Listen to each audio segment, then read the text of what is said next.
Well, welcome everybody. I'm Pastor Phil, and this is the LifePoint podcast, and I am joined by a very special guest. This is Morgan, and she is from Embrace Families. How are you today? I'm doing well, Phil. How are you? I'm doing great, and I really appreciate you taking some time out of your day to come on here and talk to me and to share a little bit about Embrace with our LifePoint congregation. Why don't you start by just kind of, you know, the broad strokes. What is Embrace? What do you guys do? And what do you do at Embrace? Yeah. So, as Phil said, I'm Morgan Donovan. I'm the community engagement director with Embrace Families. So me and my teammate Sophia are responsible for going out in the community and meeting awesome people like Phil and all of LifePoint Church to meet the needs of our kids and our families. At Embrace Families, we partner with a couple of different organizations through our three counties, Orange, Osceola, and Seminole, to do all things child welfare. So that means foster care, adoption. It means helping our young adults transition successfully to adulthood.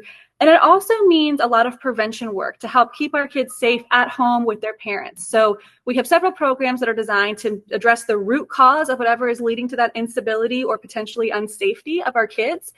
So things like homelessness, mental health, and just providing access to resources out in the community to help keep our kids safe at home and keep our families stable.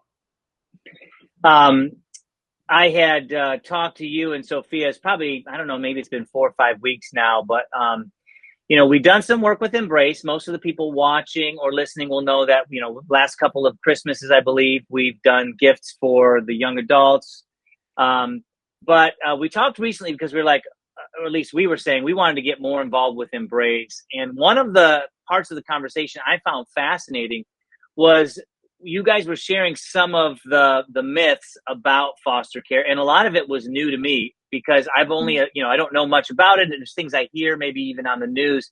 So can you share with everybody, what are some of the myths about foster care? Like what kind of things would you want people to know about what's really happening in the foster care system right now? Yes. So I love this question. The very first thing I want anybody to know about foster care is that kids come into foster care at no fault of their own. Bad things may have happened to them, but that does not mean that they are bad kids. The kids that I've gotten to know through our programs are some of the most kind-hearted, most caring, most generous and giving kids that really I've ever had the pleasure of working with. So bad things have happened to them. They're not bad kids, and they're just amazing. So beyond that, specific to like becoming a foster parent, there's lots of myths and misconceptions.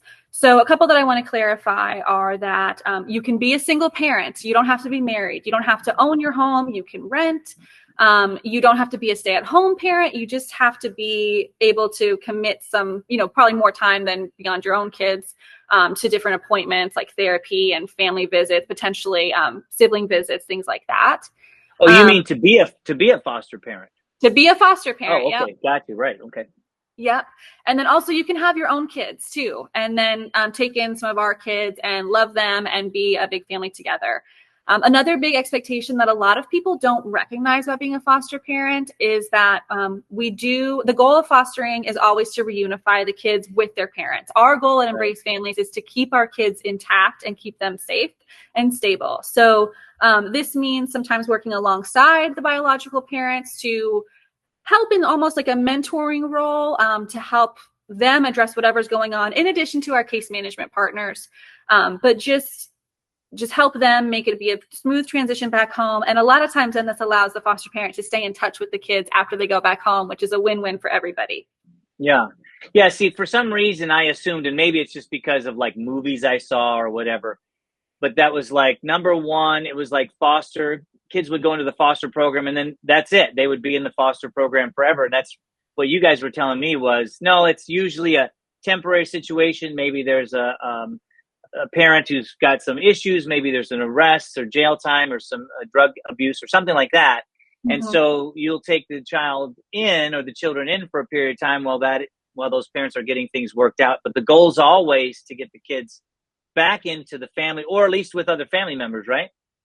Yes, absolutely. So, Yeah. a lot of times we really try to keep our kids safe at home if it's possible with their parents, and sometimes it's not Okay. always possible. So in those moments, then we would look at placing our kids with a relative, someone who they still know and are familiar with, right? It's not a total Yeah. stranger. Yeah. But Yeah. sometimes that's not possible. So that's when our amazing foster parents come in.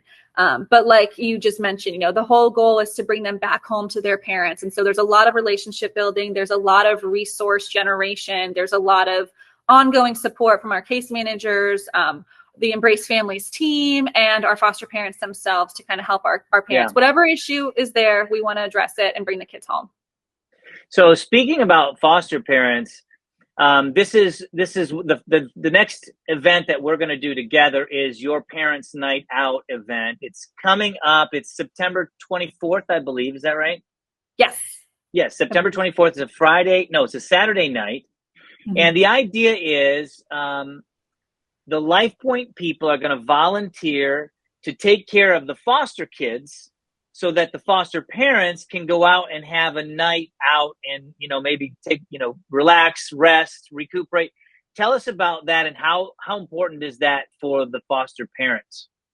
So it's incredibly important for our foster parents and for our kids too. So from the foster parent perspective, it's going to give our parents just a night to, if they're married, then kind of, or dating, then come back together, take a minute for themselves and have some time without the kids.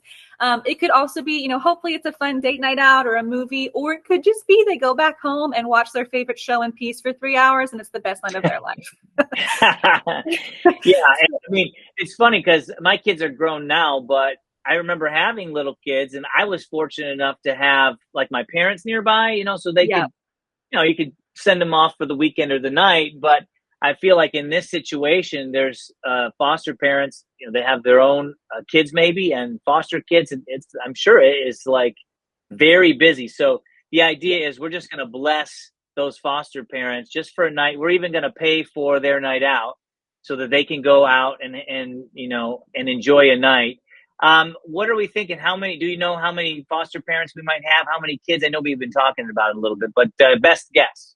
We're shooting for about 30 kids, which will probably be about anywhere from 15 to 20 parents. Yeah. And I do want to say too, from the kid perspective, our kids in foster care, there's like this just sense of community, whether that this other person was like, whether it was explicitly stated to you that this other kid was in care, like they just know there's like this camaraderie, this connection.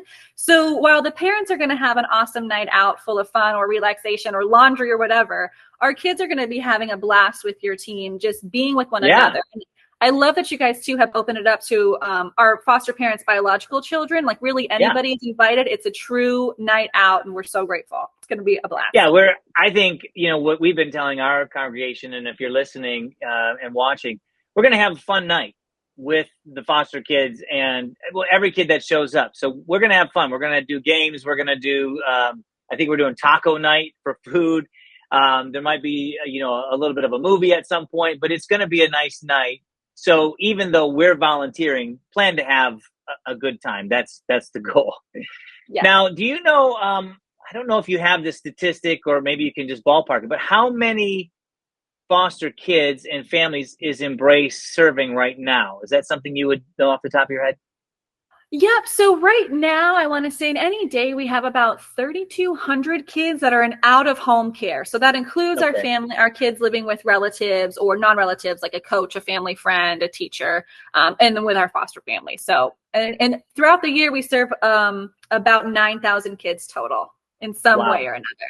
Wow. It was more than I thought. I thought you might say like, 600 or 700 kids. So there's a huge opportunity here.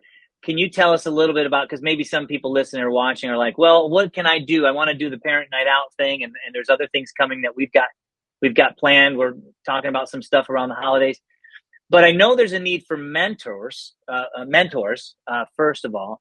And then even maybe somebody starting down the path of being a foster parent themselves. Can you talk a little bit about those two opportunities and options and kind of maybe what the next step might be for someone who's interested?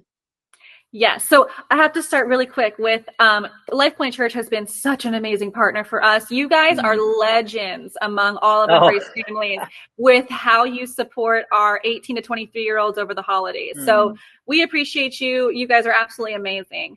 And Oh, so for thank you. those who want to get more involved, even beyond Parents Night Out, we can do mentoring, which is a one-on-one relationship with one of our kids. It's for 13 to 23-year-olds who are in foster care, but most of our kids are about 13 to 17. Okay. And it's totally volunteer on their side. They've signed up to have a mentor, and this mentor really becomes a friend. Mm. So this mentor just can take them out. Like, so when I mentored, I started off, she was 13 at the time. She's 19 now. We've stayed in touch for Wow. about 6 years. And it started off us going down to Starbucks and getting a Frappuccino and talking about life. And I realized, okay, well, she freezes up whenever we have to order food. So one of the ways that I can help her grow is by encouraging her to ask for her chocolate chip Frappuccino or whatever it was. Right. So I think when people hear mentoring, they think like big life skills and let me impart my wisdom. And it's really not. There will always be opportunities for the little things, but it's more so about that friendship and that unwavering, supportive, non-judgmental adult connection that really Yeah. helps our kids just blossom. So it's a really straightforward program to be a part of. We ask for a 6-month commitment, about 4 hours a month, which most people go way over that. And you can Yeah. certainly go a lot longer than that. And the process, we do some background screenings. We pay for all of Mhm. that kind of stuff. You fill out some paperwork, and then you tell us what your interests are, where you're comfortable driving to, if you have an age preference, who you're most comfortable with, and then we make the match, and you go from there. So if somebody wanted to kind of like start that process, can you give like, maybe, is there a website for them to go to? Is there a phone number? I can put it on the bottom of the screen if you share that. Yes. Okay. So anybody can go to our website, www.embracefamilies.org. You can Okay. get all of the information about all of our different programs. And anybody can also just call me. My number is 407-234-4496. And I'm happy to connect you with whoever you need to be with. So we have Wow. a mentor Good. program manager. We have our foster parent recruitment team. And then in the middle, we can do what we call respite. So that would be going through the whole process to be a foster parent. But instead of taking on a kid full time, you can do like weekend work, have the kid Oh, come stay okay. with you just over the weekend while you're getting comfortable and kind of learning more about the system. That's a good middle ground between Yeah. mentoring and fostering. Sort of a good like first step towards the foster parent side. Now, so you talked sort of a little bit about the mentoring. Now, foster parent, that seems like a much bigger commitment, and I'm sure it is. Obviously, it is a big commitment. But what would you say maybe to somebody who's listening and they're like, I've always thought about this. It's always been kind of in here that I've got some more love to give, and I love taking care of kids and that kind of thing. What might you say to them? What advice would you give them? So I would say look for the signs. Have you been seeing a lot of signs? Have you seen this Mm, come up in TV? Have you read about it in a mm, book? Now you're hearing this podcast. There are signs everywhere when it is on your heart, yeah. and you will totally know what I mean if this is you. Yeah. So if that is you, then you call us, and Yeah. we provide all this training initially. We provide ongoing training after the fact, because as much as we want to do to prepare you, nothing prepares you until that kid actually walks through your door Yeah. and you live it. And then we're here with you Yeah. every step of the way. We have a whole Yeah. team devoted to supporting our kids. We have our caregiver support team that's all about supporting our foster Yeah. families. There's an Yeah. awesome like peer mentoring kind of fostering group. So you'll have support, you'll have hands to hold. And if that's you, please give us a call. Yeah. That's awesome. I know we have a couple of interesting things. One, we've got, like I said, more things planned that we're going to do. Hopefully you or Sophia, or you and Sophia, will be in, I think, a Sunday coming up in September, maybe, just to talk about it a little bit more. Maybe Yeah. people can stop and talk to you then. I think it's cool. We have a couple people that are a part of our church that actually work for Embrace, but they didn't start coming to the church because of this relationship, or vice versa. It was almost like a coincidence. So we Mm-hmm. know there are good people working at Embrace.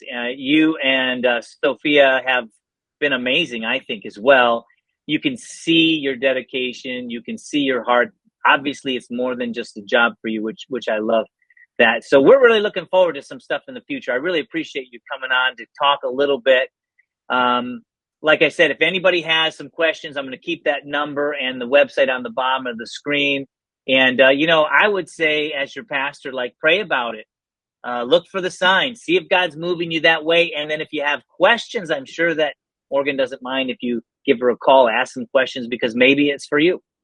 Yes, please do. Thank you so much, Phil. Thank you, all of LifePoint Church. We appreciate you guys more than you know. Thank you, thank you, thank you. Thank you. Have a great day.